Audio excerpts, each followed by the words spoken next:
6 at the City School District Board of Education Facilities and Finance Committee work session.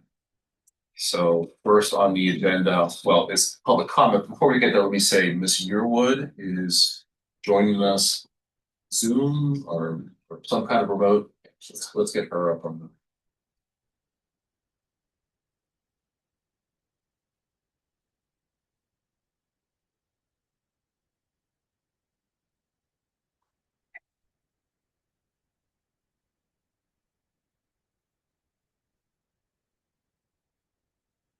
Hello, Karen, can you hear us? Yes, I can. Hello. You can't hear. Can't hear Karen. Okay. Karen can maybe nod her head up and down. She can hear us. Nice. Okay. So Ms. Yearwood is on board, and I know Mr. Fox said he'd do it late, but we can go ahead and get started. Dr. Cranley, right? So first up is item 2.1, public comment. I did see. I thought one name on the sign-in sheet. No. Oh, that's just to sign in to come in. Nobody will sign up to. No one signed in to speak. Okay. All right. Well, public comment. And no committee response. I'm going to defer.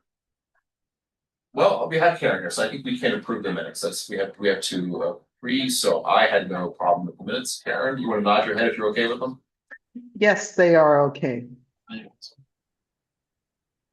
Do we know why we're not getting her from the speakers? Either remote volume on the TV.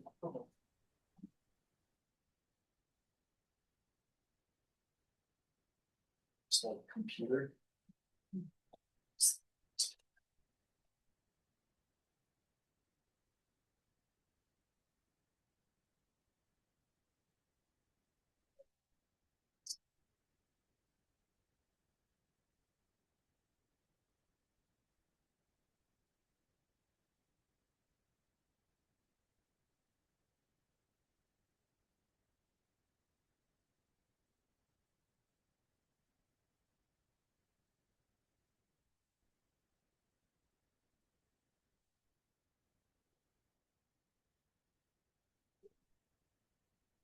Go ahead, give it a shot.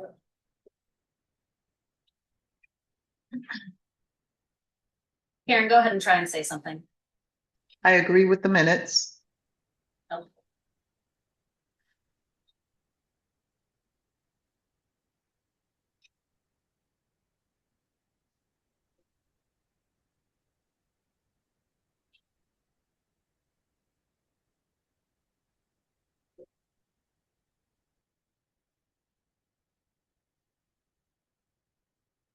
Okay, try it out. I agree with the minutes.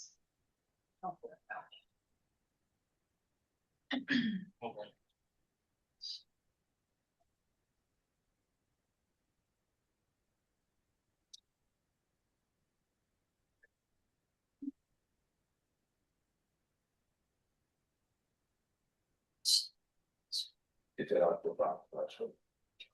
No. So I think since Karen can hear us, maybe Dr. Lizzie, do you want to talk us through the consideration of accounts, why they work on this, and then we'll come back to minutes. Karen wrote that she agreed with minutes. Okay, Karen agreed with minutes, so the minutes are done. So now we move to item 5, consideration of accounts. I need to grab it. Check those sheets. Okay. Yeah, so it should take 1 second. It's 4.1 was the capital project. Oh, you know what? Actually, I'm sorry. Okay. I'm confusing. That's actually okay. Sorry. Yeah, let's do 4.1 capital project construction update. That's yeah. I was just trying to find something that wasn't too sure.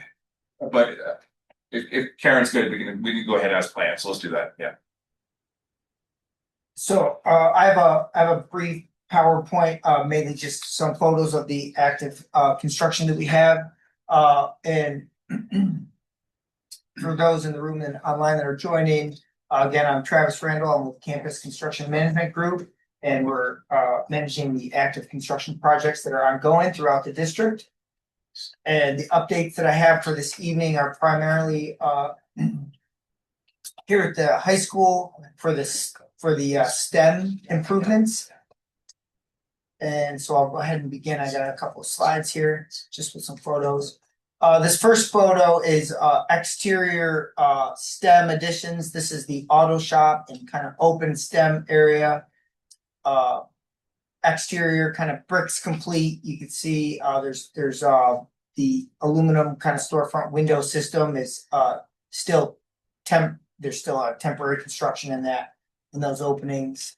The roof is on.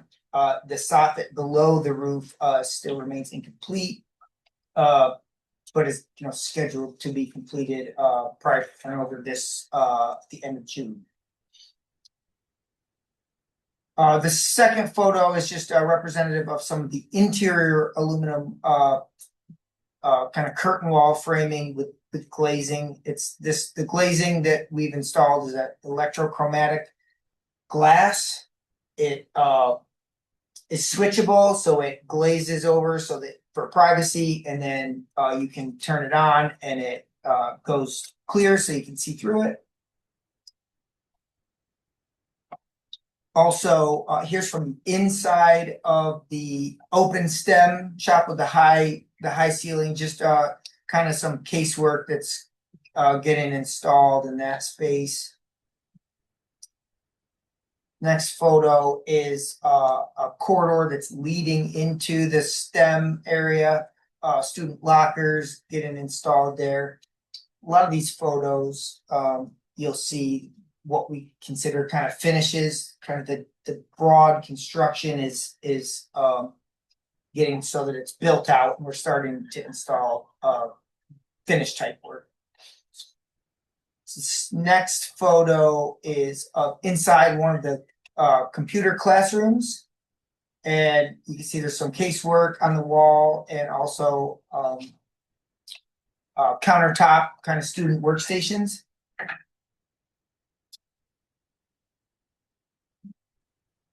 And this photo is some display cases that are installed in the corridor leading up to the STEM area. Again, a lot of this is still work in progress as we are continuing out with the construction. I think this is the last kind of photo that I have. This one is from within inside the physics classroom, just kind of showing a fume hood where science curriculum would take place. And that you can also see on the walls, we have some of the safety devices for safety glasses, fire blanket, and whatnot. As the installations get closer, to completion. And that's really is there any questions about the active construction that they have going on, or really any of the phases of construction? We've been doing it here at Ithaca. Questions? Excellent, thank you.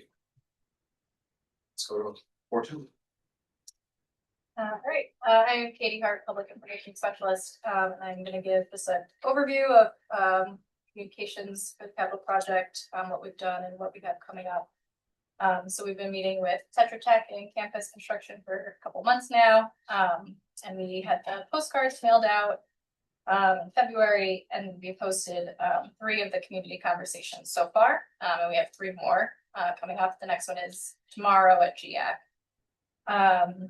And we've been working on developing a newsletter, and that we've had a few drafts go back and forth. Garrett shared, I believe, with all board members for feedback as well. And so the goal will be to send that to print next week, and then hopefully hit mailboxes second week in April. So we've also been working on developing talking points for all building leaders and building lobby screen slides. So people can see that when they come in. It'll have a QR code to the website. A bunch of information on our website. Will also be included in all the upcoming insiders.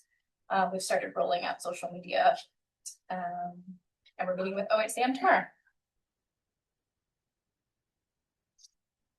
Okay, so just to repeat and clarify for my colleagues, you should all have drafts in your inbox. There's a comment feature in the Google Drive. You put your comments on, and we'll go over all those tomorrow. Of course, everyone's welcome tomorrow morning at OACM as well. But we're sort of hoping to wrap this up, or at least the newsletter, tomorrow. Or at least be close to done on that. Let me just take a minute and say thank you to campus construction and Tetra Tech, and the comm team, Dr. Bryman, Dr. Lisi. There's been a lot of work going into this effort, and we're really, I think, in my opinion,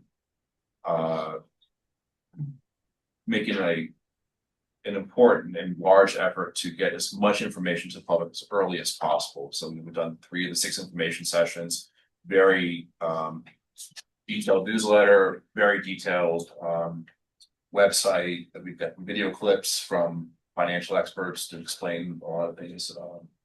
To my mind, this is a very comprehensive public outreach program, and I just want to thank everyone at the table.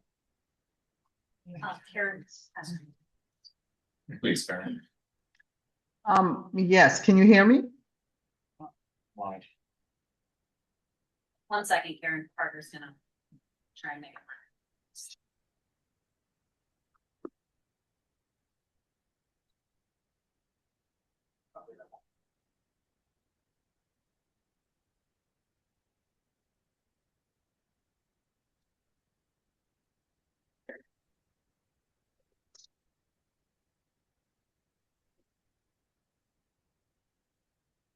I could call Kat.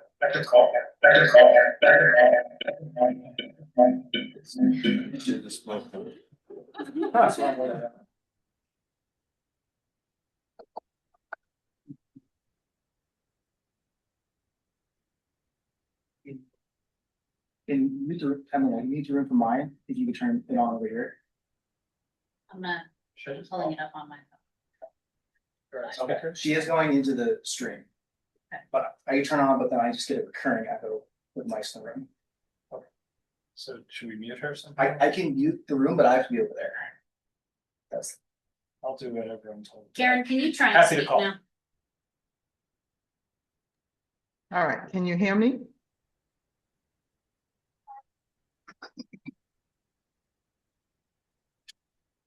What needs me to be first? unmute here, and I mute over there. Okay.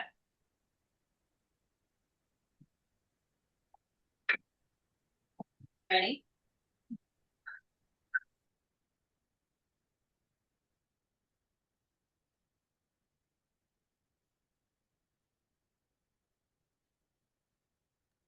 Go ahead, Karen. Go ahead, Karen.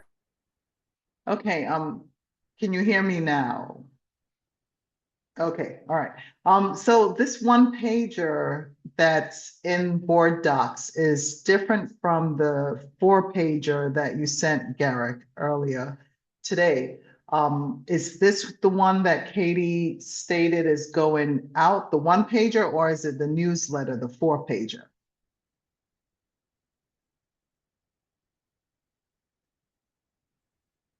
And my next question, since I'm able to talk right now, is we have another community conversation coming up on the 23rd at the admin building.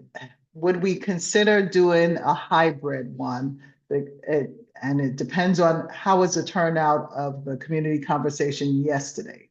Because since it's during lunchtime, maybe give people an option to join remotely. Thank you for that suggestion, Karen. And when meeting with the PTA council this morning, they asked for that as well, a virtual opportunity. I haven't shared that with you yet, but yeah. So some kind of opportunity to do something virtual in addition to what we're doing in person is something we're going to talk through. And there's a session tomorrow, correct? Yes. Just I want to make sure everybody knows about that, and that's in person at GIAC. Cool. But we'll get you the information out about the hybrid or virtual option. So. Can Do you want to answer back the? Yeah. Pager is the one that's going to be mailed. And the 1-pager is what we've had at all of the community conversations.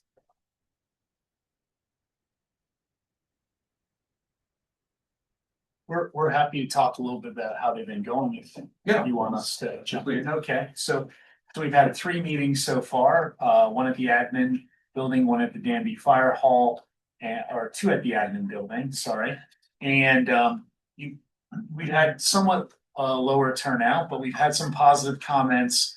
One of the positive comments that we received was that this is the first capital project that they've seen that is very specific on priority items, very focused on things that might be an instructional interruption. We had some positive comments about the roofs.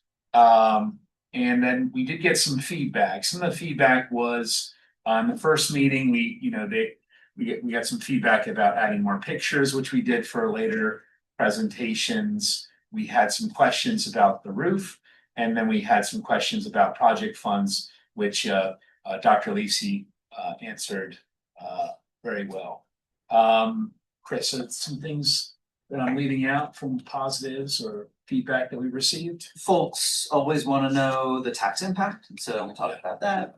Big part of what Dr. Lisi addressed. But yeah, they've been relatively straightforward, reasonable questions, and we're excited to have some folks that are interested in a good way. Thanks. Any other comments about that? So there's no like negative comments or concerns or. I mean, it depends how you define negative. That's right. Like, I mean, we've had some questions. We had some questions yesterday about lake source cooling, right?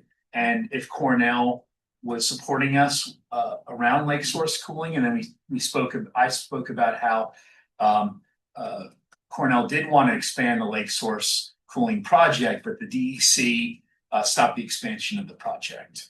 So, I mean, I think that was one comment where they had questions about if Cornell could support this work. Other negatives were around, we had a negative comment about some of the science classrooms. We showed the cabinets. They just wanted to see more pictures. They didn't get a good scope of what it looked like. So we took the feedback and we added more pictures. We had some comments about the science classroom. I don't know if they used, it wasn't extravagant, but they thought, there was one person who thought it was unnecessary. But I talked about how students don't have access to gas, and gas is needed in it's needed in some of the instruction, as well as it's not usable, and it's the original cabinetry from 1972, and it's just not functional. And we wanted to bring it in line with the rest of our science classrooms in the district. Any other? No, it's pretty good. Yeah, okay. Thanks again to all of you. This is a complicated issue. And I think what we're doing really is in the taxpayers' best interests and it's in the district's best interest, but there are a lot of moving parts and there's a lot to explain to people.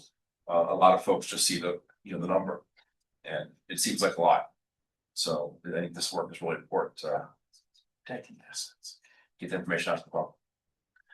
One of the things, oh, go ahead, sorry, Adam. No, I just made one comment in the draft, I just put it in, but I was just wondering, I think one thing that might be helpful is to sort of explain maybe a little bit more how, regardless of the number of dollars that we borrow, it's going to have like a net zero impact on the budget, because we're always going to be, paying things back and, not necessarily adding to that.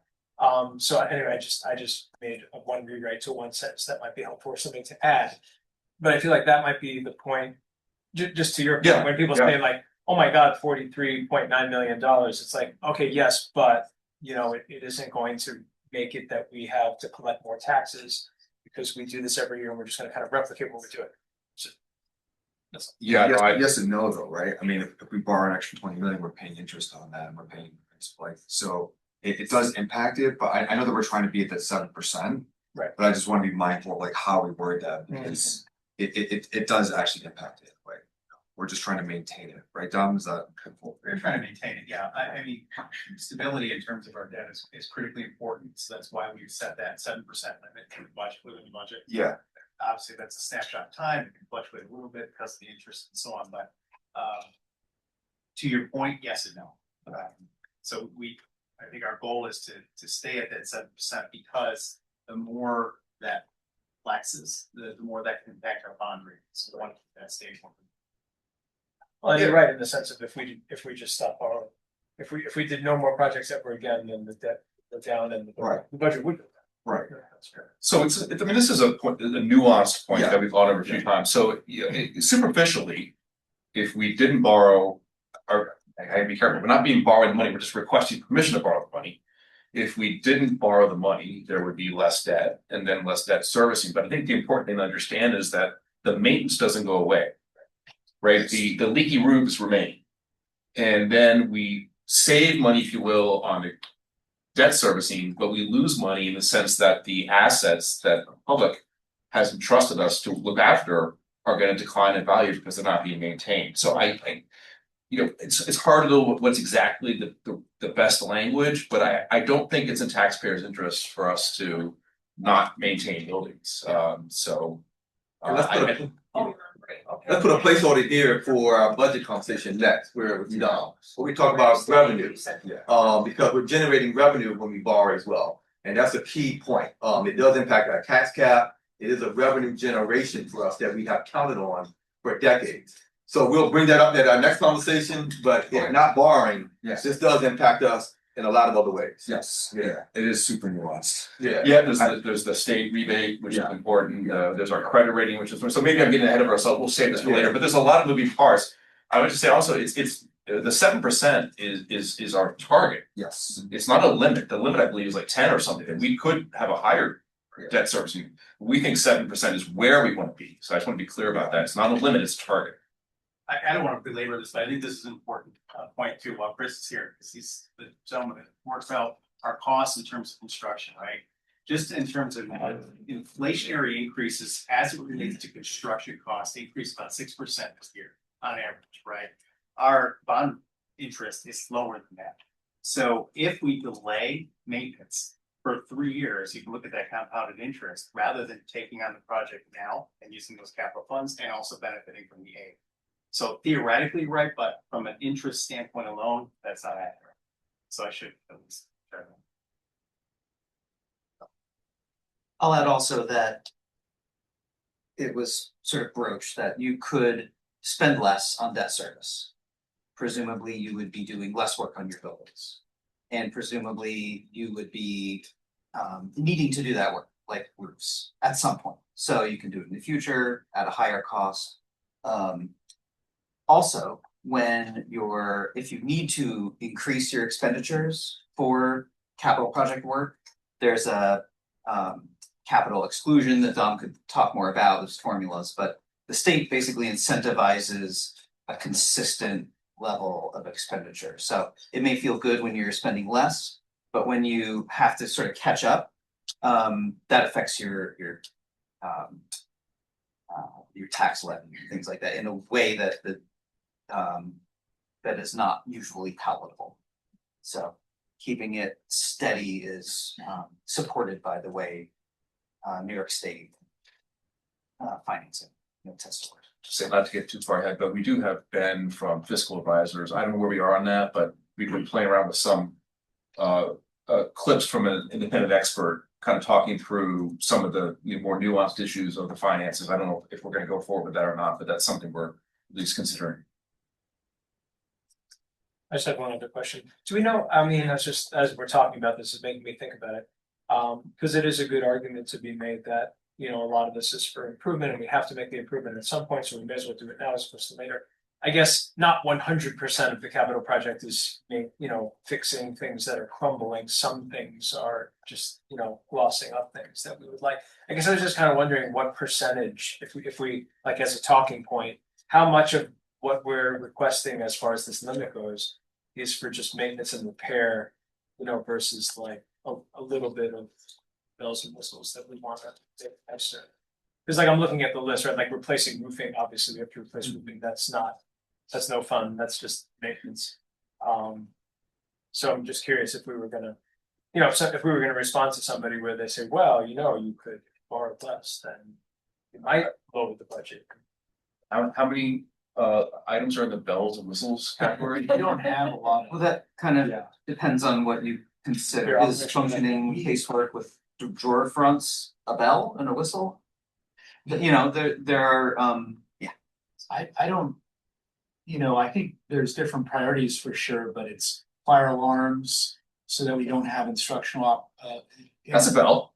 But there you go. In the past, it's been defined as additions. We've added gyms, we've added wellness centers, we've done things where we've added square footage. This is the first time we have not had a project where we're adding square footage.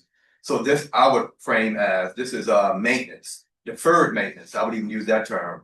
And as we refer to this, and no such thing as a bell this time. Yeah. I mean, I would, for folks who said that, I would gently push back. I really don't think there are any bells and whistles. Say, well, or The playground renovation, and somebody could say, that's, I mean, it needs to be done, but how. Failing, I mean, some of our pictures, there's failing playground material. So BJM PTA has come to us times, you know, PTAs have come to us to let us know that their playground equipment is failing, and when we inspect it, sure enough, that's the case. So we want to make sure that we have the right equipment for all our playgrounds. And actually, there's not much in this. I think how much is in this capital project for playgrounds? Yeah, fairly minimal. So I think, and it's just to prioritize. Wait, what is the answer? That's what I was saying. I think it's 1 point, how much? 1.9. 1.5 million. 1.5. 1 Yeah.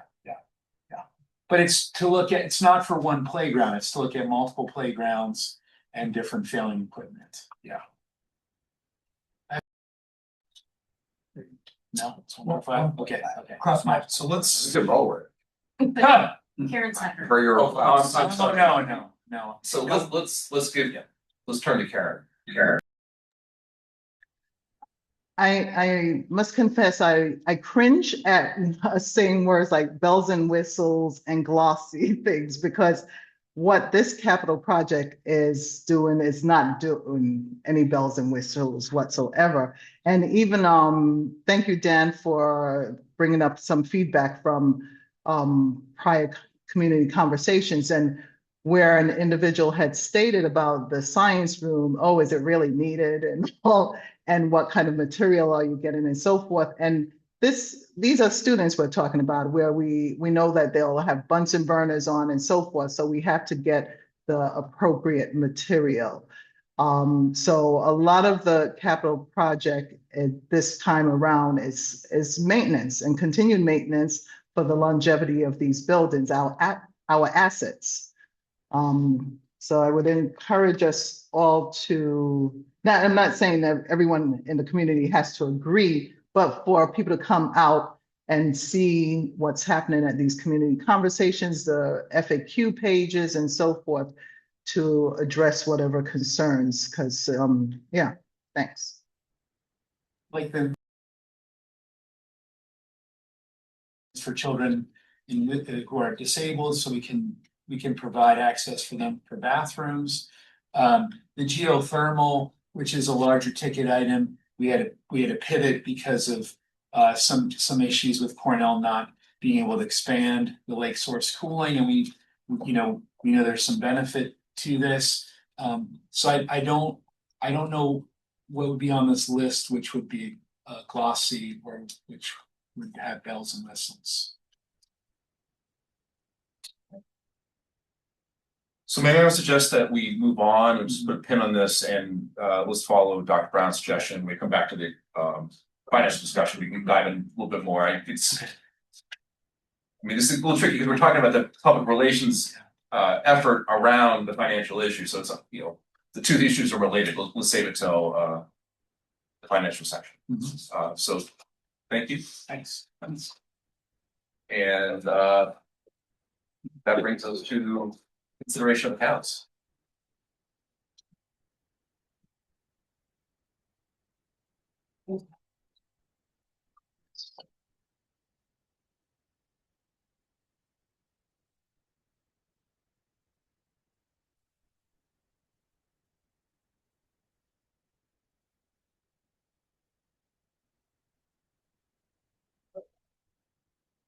It's for now.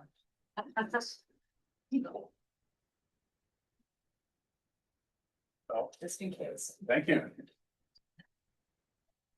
Okay, consideration of accounts. Hello, everybody. we have the normal stuff. Do you have anything specific about the treasurer's report? Not really, it's just interest, earnings are still thankfully around the same, they haven't really dropped as much. Last month it was around 3.7, and this month, our investments were like at 3.6, so we're still kind of staying level, thank God. We have the food service P and L report, which is, I don't really need to speak too much about that. It kind of speaks for itself as far as the food service. The information is there for you. And if there are any questions, I know Jen's here and always willing to help support some of those questions, but there are some things on the consideration of accounts that are on the ordinary, the annual things. So we do have some surplus equipment that we're going to be disposing of. Most of that is I have it right here. Hold on one second. Some refrigerators and metal cabinets, rusty, old, broken, that we're just going to be disposing of from the food service area. We have a few non-budget revenue. We received $1,000 from Charities Aid Foundation America for some cyber grants for, I believe it is, who is that? Bell Sherman. And we received over just shy of $16,000 from IPEI for a number of grants, teacher grants. So is always so lovely, so supportive of them, and we thank them very much. Then we come to the things that we only see annually, so I always have to explain it. We have the ability to bill schools for health and welfare. That's for medical, social workers, speech type services that we provide students that attend private schools within our district. So we provide those services to the private schools. They provide those services at the private schools to students who are attending from other districts. And under New York State SED law, we can bill for charges on those services. So we come up with a per pupil cost, and then we bill out to those schools. So that amount is in the tune of just shy of $180,000 that we'll be billing to several other schools. And what I did was I just attached the summary sheet because it would have been a lot to attach if I was attaching all of the agreements. Those will be go to the boards, and those are signed by the superintendent and the board president once they are approved. But that is an annual thing we do. Then on the flip side, we have students that attend private schools in other districts. To date, we have received 2 horse heads in Elmira, billing us for the health and welfare services that they provide to our students in those private schools in those districts. We will be getting more. I know we typically get one from Dryden, so that will be coming. And I'm not sure if there's any other public schools, maybe a Pebble Hill, Manlius, we'll get one for there. So those will be coming, but this is usually when we do the bulk of them, the ones that we actually bill out, and then the ones coming back to us. And then finally, on the consideration is the annual approval of participation in the DCMO BOCES cooperative purchasing. And that is for just general supplies and for food service purchases in 26-27, but they need it in place now going forward into the new year. So that is it for the considerations. Is there any questions? Any questions on anything? How many kids do you say we're paying for horse heads? Hold on, I have that right here in front of me. Horse heads, we have 4 students that attend. Hopefully they've mentioned it here. What district they're attending or what private school. St. Mary's and Twin Tiers Christian Academy. 1 at St. Mary's and 3 at Twin Tiers. And then at Elmira. Let's see that one. That's the wrong one. I thought I was organized. Okay. Elmira. It is 2, 4, 6 students attending Notre Dame.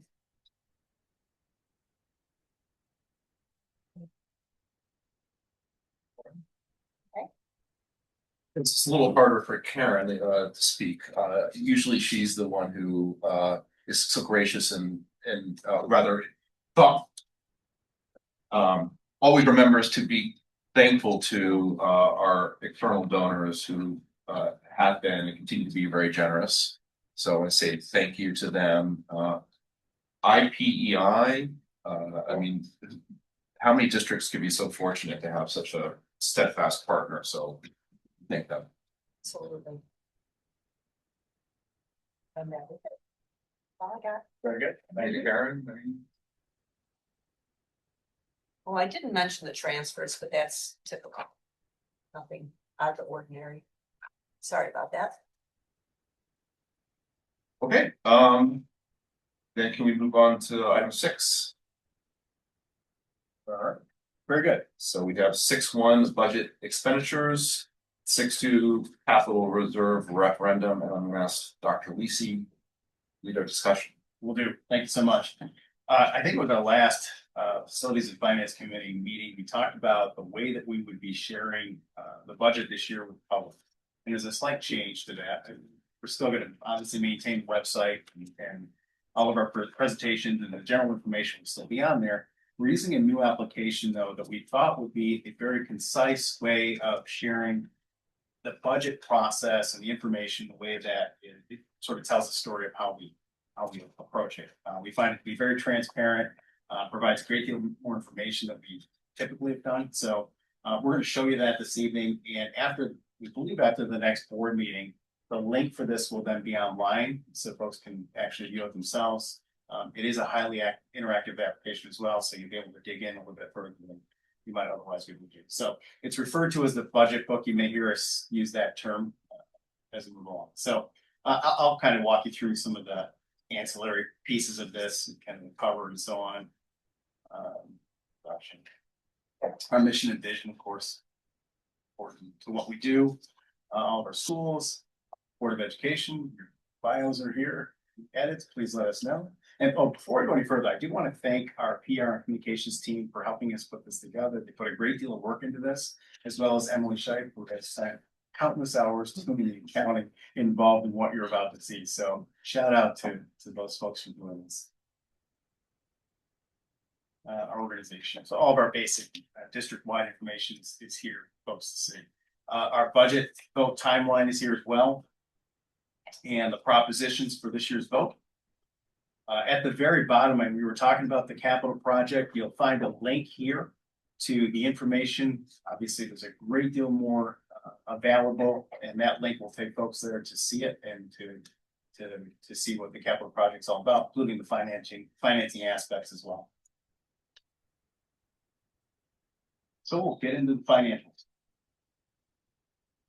This is just an overview of the past for 3 years plus the projected year of 2027. It's the revenue overview. It shows our actual revenues, whatever surpluses we've had in each of those years, the revenue that we budgeted for and anticipated, and what our expected actuals and budget figures would be moving forward. And since we talked about those, in any of these two, if you're online, if you mouse over them, it gives you a great deal of more information. So over the graphics. Revenue summary. I know we did talk about this. I think it's the last board meeting about the anticipated revenue. But I can go over this briefly again. There are no substantial changes here. I think it sort of looks the same as what we talked about previously. And I will say that what we based this on, at least tax base, was the 4.18 tax cap. Obviously, that could change based on the discussion before. If we use that as our basis for the revenues, that's the figure we have. So the levy, the anticipated levy at 4.18 is 119,840,000 some change. And that represents about 67.5% of the overall budget. Again, all projected at this point. The next largest chunk of that would be the state aid that we receive, and that's about 42 million, 41,999. The next largest would be our reserves and fund balance use that we typically use year to year. That's about 8.5 million. And then other revenue that we receive is just over 7 million, 7.3 million. So that's what we anticipate in our revenue for 27 at this point. And again, just to reiterate, at the 4.18% tax cap. That's broken down here a little bit further, and you can see the year-to-year increase or decrease in the lines in terms of revenue. We've talked about the state aid and foundation and so on. Again, just to clarify, our state aid's gone up a little over 3%, which is higher than what we had projected, which is great, always great news. And we would expect that to increase slightly when the finals come out. We hope. Why did it go up this year? It generally always does go up. I think the year before we saw 12% increase. So this year we saw about 3.8% increase. So generally state aid foundation, in terms of foundation, it goes up a little bit. Is there ever a way to forecast it? Let's keep it to 12. We were close. We're at 3%. Yeah. Yeah. There are some formulas we can kind of guess, but generally. So. But let's qualify that, Yeah. some years it has gone down. We had gap elimination adjustment. Right. We've had some issues on Wall Street where state aid came in much less than the year before. There was a reallocation of the formula 2 years ago that positively impacted us. So that's why we saw the 12%. Right. But we want to stay in that 2 to 3% range. How often do they update the formula? That was a once in a generation shift. Okay. Yeah. So it should be more consistent going forward then? I would never admit to Okay. that. It's always thought every 5 or 6 years we get some surprise. Okay.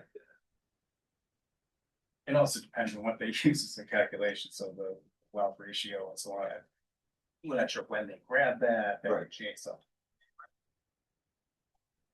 So any questions about the revenue here? But we talked about the interest we receive, our payments on taxes, all of the general stated and so on, and our use of fund balance has stayed fairly steady over the past several years as well.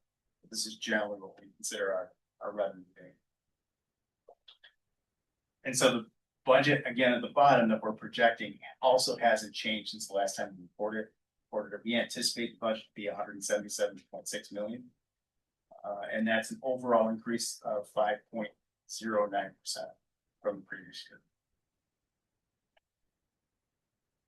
Questions about revenue or that figure at this point? We're going to talk about expenses here shortly.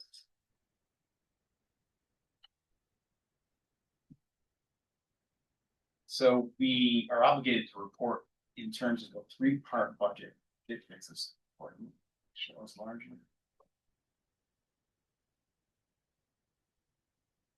Every time we look at this, those little graphs get smaller and smaller. So I don't know why. We're going to work on it. Make sure no one can see it. So, we wanted to show you the 3-part budget here. We were hoping to show you graphically. That's not working out so well, but what's important here is the percentage changes from year to year in the 3-part budget. So the 3-part budget is composed of the program component. That's the largest aspect. That's the instructional component, salaries and so on, instructional salaries and so on. The capital component had a slight discussion about what makes that up. It's maintaining the district and the infrastructure, our debt service and so on. And the last component is our administrative component. That would be things like the district management, school board expenses, central administration salaries, benefits, public information, and so on. The percentage of those, just for comparative analysis sake, the largest in the current year we're in the program component was 125.99 million. And that represented 74.5%, 74.54% of the overall budget. The next largest piece there would be the capital component, which is 24.67 million. And the administrative component this current year is 18.35 million, which represents 10.86% of the overall budget. We're looking at projected for next year, the program component is 131.9 million, representing 74.28% of the budget. The capital components, 26.46 million, representing 14.9%. And the administrative component is slightly lower than it was in the current year. We're projecting 19.2 million, which is 10.82% of the overall budget. So you get a slight decrease there. What's the funding split? The funding is line. I'm sorry, which The third line down, it says just finance. Emily. That's all the function codes. That would be the 13, 1-3 series of codes. So it would be treasurer, business office. It would be, basically, those are the ones that fall under the finance. Trying to think of the other, it's all business related. So the business function, central administration would be the 1200 codes. And then the board of ed would be the 101. So it's all the functions. And we had that in there, but to make it fit on the slide, so maybe we'll try to pull that back in and tweak it a little bit so folks can see what those function codes are, because that is all telling. No, I just paused there because in years past, my perception's been that the term administrative is much broader than the public thinks it is. Yes. Indeed. That some things people may not think would be administration fall. That's what I'm just. Absolutely. And we're gonna look at it a different way when Dominic goes on, and it'll show a little bit better. Another way of looking at the budget as well.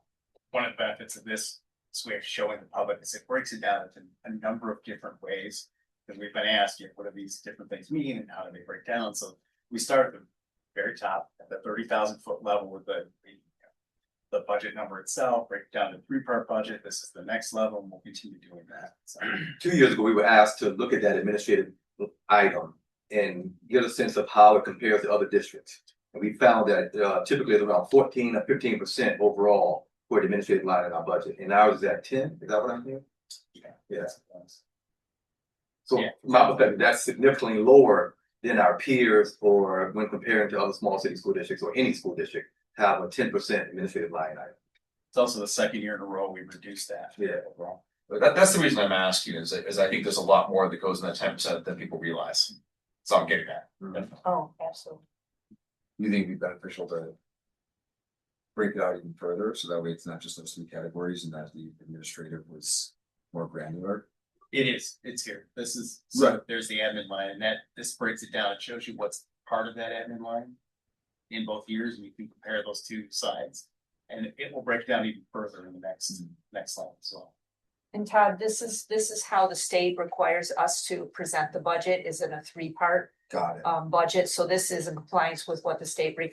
and then in further, another way we show it is in a state area. So that even breaks it down a little bit more into 5 different components of the budget. Okay, that makes sense. Okay. Thank you.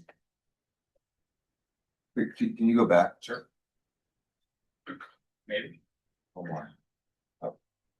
And then scroll down to the itemized, Sure. the debt service.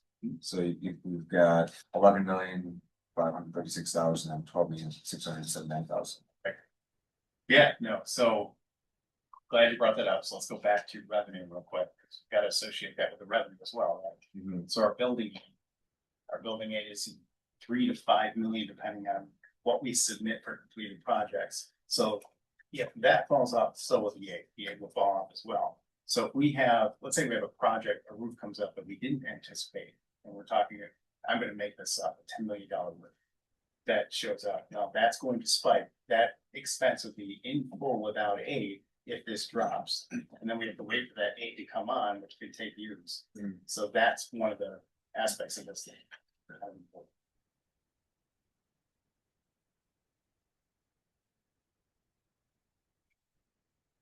So again, another way of looking at the expenditures breaks it down even further. This one we show by object code, for example. This shows that our total expenditure for salaries on this. It's the largest part of our expenses, salaries. And salaries and benefits makes up a large part of our overall budget. It's almost 70% of our budget. And breaks it even further into contractual and other obligations. We have again, principal and interest on the debt, and shows that they're broken down into those 2 budget transfers and so on. And then it breaks it down even further so folks can understand what that means in the next list here. So you can actually see what those are. Emily, do you want to add something here and kind of talk through this a little bit?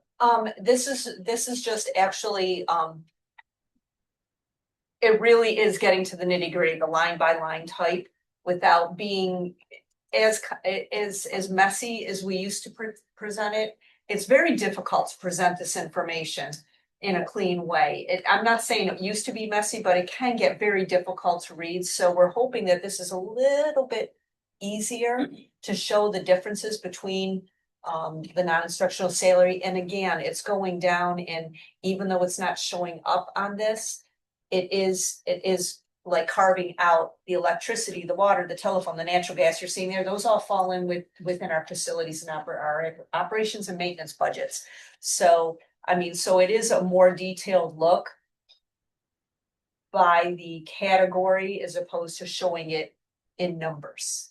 Okay, so we just figured it would be a lot easier for folks to actually look and say, oh, you know, water, what's happening with the water? Electricity is a big one, because you're going to see a big increase with the electricity. So having it by name instead of having the numbers is just a little bit easier, more transparent for folks that don't work in the school world to understand what these expenses are. So that's why we're presenting it this way. Right? Without getting into detail, the overall picture of the budget increase can be simplified into a couple things. Inflationary increases general, we face that every year. Contractual obligations, we're all aware of that. There are increases there. And just general expenses in terms of energy, for example. That's what we're seeing for the overall impact, and that's why we're looking at a little over 5% increase. But again, the balancing act here is trying to figure out how to be more transparent while making things readable, palatable, so that they're understandable. In the past, I think what Emily was explaining was that in some of the reports we had previously, they have finance codes on them associated with them. Not everyone understands that, so we want to break this down in a way that was easy to understand. These make sense to most people. And this just shows a year-to-year comparison and the percent increase or decrease in each of those areas. Now, a little bit further here. And another way of looking at it, this is by state area. We typically report to the state. We only pay $220,000 on legal. Only. No, that's low. I'm actually shocked that it's that low. That's just the retainer.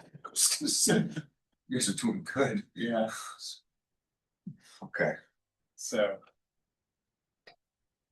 Wait, were you being serious? That is just the retainer? That's what I paid him. Yeah. Okay. Questions there? Great. I showed this last time. Talked about the various tax levy implications. With the one to the furthest right, lower being the 4.18, that is the actual tax cap, and how that would impact us at that levy increase. It's about 4.8 million overall. There'd be no impact on our fund balance. We back that down to 3.18. If that were the figure, then our impact on our fund balance would be about 1.1 million. We'd have to use an additional fund balance to bridge the gap for our budget. And if we back that down to 2.18, there'd be an increase, a greater increase, about 2.3 million. And last year's increase, just to show, just to do a comparison, was 3.76. And we obligated to show how we came up with that calculation for the tax cap too. So we share this every year. It's the calculation the state gives us that we have to go through. And that's how we came up with a 4.18%. So one comment I will make is that the document, this application is referred to as a living document. So it will change as we move along the story of the budget. So we'll be adding information to this as it becomes available. So for example, we'll be showing the tax rate. Once we have that calculated, that'll be part of this document and this application, so folks can see that. So just be sure I understand, the tax cap is 4.18. Correct. Last year we were at 3.76. Correct. So this is obviously a broader board discussion of what we want to ask the public. You know, I know that Dr. Lisi and I have been talking about somewhere in the high threes. What I was thinking, I'm going to ask, you, just in light of what's happening in the world, and in particular in light of the inflationary pressures, I think are going to be hitting all of us with oil prices. I think I'm leaning to try to really take a hard look at the budget and just do everything we can to get taxpayer relief. I think this is a year when getting the number down from the high threes, maybe down to the lower threes, every bit we can get back to taxpayers, I think now is really important time to do it. Understood. We benefited, I think, from solid investment strategy in the past, and I would hope that our fund balance will continue to at least be maintained. So these are conservative figures, and I certainly agree. Interesting. Well, where are some areas that we could make some changes if we're going to go from 4.18 to what Garrett was saying, like 3.18 or 3? But this might be use of fund balance. Otherwise, it's cuts. I think we had a conversation about that at the last board meeting. That comes down to FTEs essentially. We're just increasing our risk. Going into fund balance a little bit more is just a little bit riskier. But we've done a great job from my perspective, the last 4 or 5 years to build up fund balances for a day like this. We can be riskier, we can dip into it to fund the gap. So this has been planned for a few years. And the place we will go will be the fund balance. I've talked to colleagues today who are in a similar situation without fund balance, and they're looking at FTE cuts and programmatic shifts. And we're just not doing that. We don't need to, and we won't do that. We're just going to dip into our healthy reserves.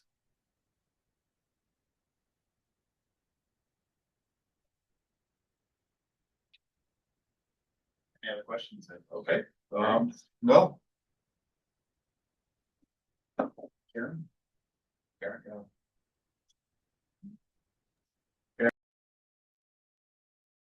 Okay, yes, so this budget book, it looks good. Is this are other districts across the state using this? Have they used it in the past?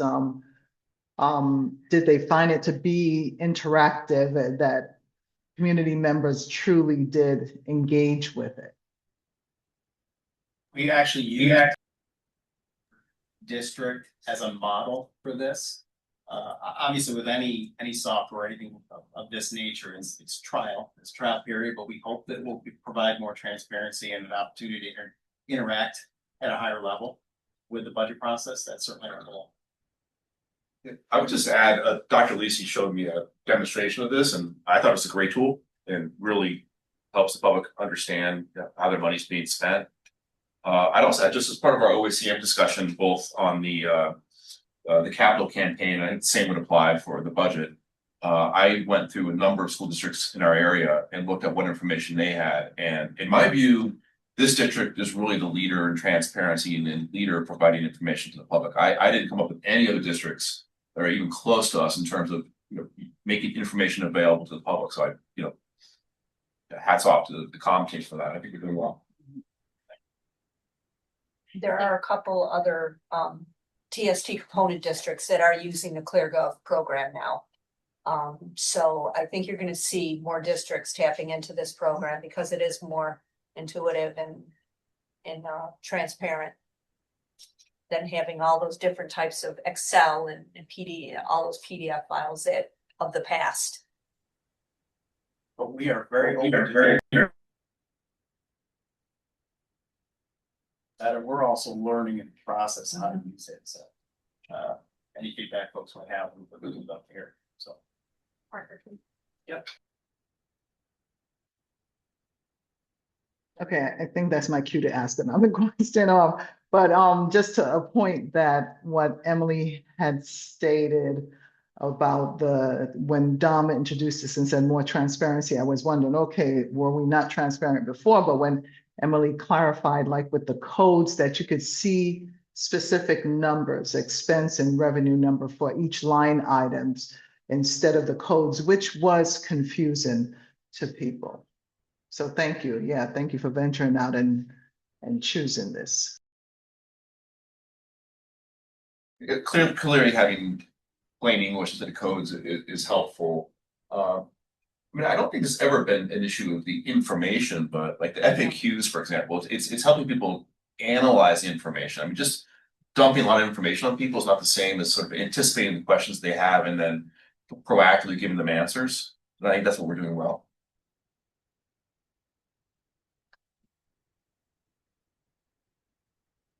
So next up, we come to our board, the entire board on Tuesday. and present several options was the plan. We'll present an option, a budget at a 4.18 and a budget at similar to what you're seeing here. So a continuation of this conversation, but with some additional highlights. Hopefully we have the rate information by Tuesday, and we can show folks what the impact is anticipated to be on one's tax bill in the ways we've showed that in the past. That may be the new piece we bring next week. And bigger pie charts. And bigger dollars. Maybe. Well, pie. No promises there. Thank you very much. Okay, so thank Dr. Lisi. Actually, I think Dr. Brown just went through our action items. And agenda second, just covered it. Is there anything else? I think we mentioned on there the capital reserve proposition. I think it was on the agenda. Yeah. Just as a heads up, that is, so people understand what that is, we approved a capital reserve back in 2022. It supports the purchases of our buses and small, the 100K projects in the district. That if we didn't have those funds, we would end up borrowing for our buses because we have a certain schedule that we have to maintain. So that reserve is pretty much at its end. And so this is when we go into proposing a new capital reserve to be developed. And it's just an approval that when funds are available, we put into that reserve and start funding it so we can support the purchase of buses and those 100K projects that we do every year. So I just want to put that out there because we have a lot of things going on. We have the use of the reserve, we have the capital, and then we have the capital projects. So we just want to make that very clear what that was because people need to be reminded of it. They only vote on it like every 5 years. So it's a kind of is out there. So hopefully that clarifies a little. How much is in it now? How much should be in it? It's pretty much depleted this year. When we pull the money for the bus purchases this year, the use of the reserves is depleting that 22, that capital reserve 22. So what we started doing 5 years ago when we did the 2022 reserve was upped it to a $10 million reserve. So we can fund it over 5 years up to $10 million. And then we have 10 years to use it. But buses have increased in cost. So we're going through that a little bit quicker than. And we're self-funding that, so we're putting in $2 million per year. No, we don't know what we put in it every year. Okay. We put into the reserve available funds that we might have at the end of the year. When we come in at the end of the year, we have money available through extra revenue that was brought in or underspending or closing out maybe other reserves. We can always use those types of funds to put into the reserve. There's no amount that we say we're putting this money in. It all depends on where we land at the end of the year. Okay. We could have a year where we don't put any money into it, but it's establishing that reserve so we have that place to put the money over. And where's the $10 million number? It's just we used to do $5 million capital reserves. So we bumped it up a couple years ago, so we weren't having to come back every couple of years, 3 years, because we're this year we're spending $2 million on buses. So that would fund a little over 2 years of bus purchases out of that reserve if we left it at 5 million. So we bumped it up to 10 million this last time. The 10 million gets you about a 5-year run. Yes. Okay. Yes. Karen wanted to say. So I'm gonna just remind board members OACM's tomorrow morning on details and some capital project stuff. Let's do Brown and Karen. I get a last comment, and then I'm gonna ask Dr. Brown if he has anything, and then my board colleagues. So the capital reserve referendum, is that one of the propositions that will be on the May 19th vote? And I think in the budget book or somewhere, I was looking in board docs, but I don't see it, that we had a list of several propositions. Right, I believe it's number 3, right? Three, the attachment of the 26. Yes, Correct. there's 4 props. There's the budget, there's the use of the reserve to buy buses and fund the 100K project. There's the proposition to establish a new capital reserve going forward. And then there's the capital project proposition. Karen, good? Okay. Dr. Brian, any last comments? Good. My board colleagues in the room? No?